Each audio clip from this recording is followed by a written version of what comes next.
What's up, guys? Kawasaki Brad here again today, and we're going to be talking about getting the tank and airbox off of your ZX6R. Main reason you're going to need to do that is to get to your air filter. Also in our case, we need to hook up the power commander under there, and I'm going to be doing a smog pump delete. Easy one today. Let's get to it.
Alright, so now we have it all opened up and ready to go.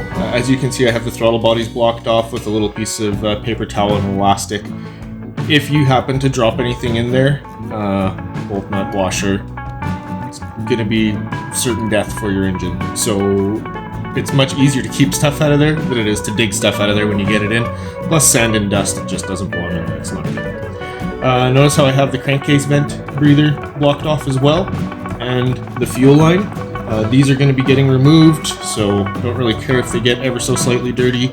These just vent out the bottom. These are for your gas tanks, so same thing. Don't really need to worry about those too much. Yeah, thanks for watching again. Let me know if I missed anything, and soon we'll be able to go out and ride and pretend we're sponsored and stuff again.